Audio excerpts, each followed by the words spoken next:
we're going to cover, should you waive the appraisal contingency when buying a home?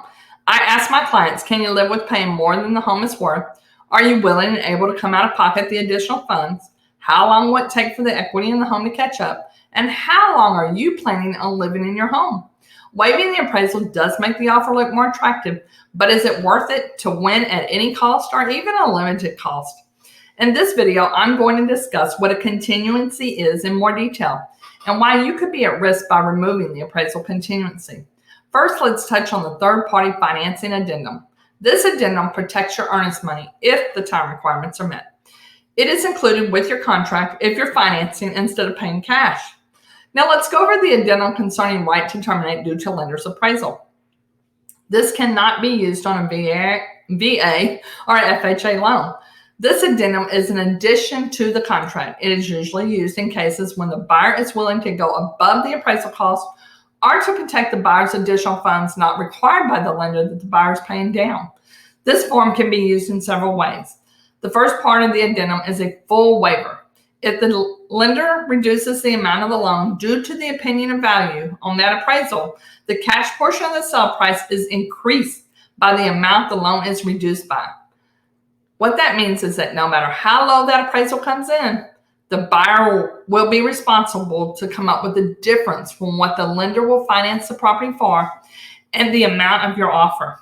I never recommend this part.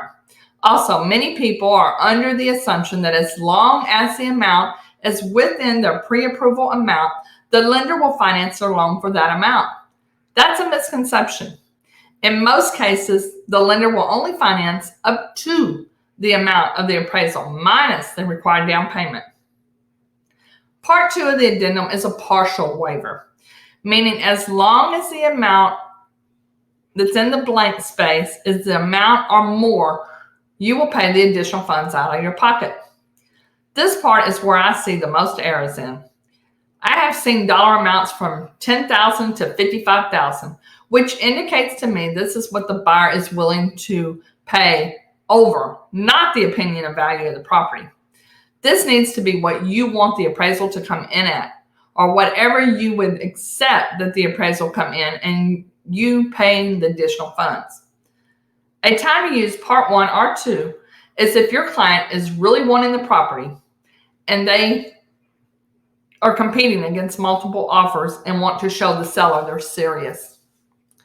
Part 3 is the option for additional right to terminate. In addition to buyer's right to terminate, you must act within a blank amount of days after the effective date and deliver a copy of the appraisal to the seller. This is whatever amount of days you feel comfortable with. If the opinion of value comes in less than the amount, you can terminate, but if it comes in more, you cannot terminate. Part 3 is great to use if the buyer is concerned a lower appraisal might meet the lender's underwriting requirements. If, for example, the buyer is providing a higher down payment, preventing the buyer from terminating under paragraph 2B of the third party financing addendum. As always, you should review your document before signing and ask any questions if you don't understand. Thank you for watching, and I hope to see you again on another video. Also, I need to advise you that I am not an attorney. I'm a real estate broker. If you need legal advice, please contact a Texas real estate attorney. Thank you.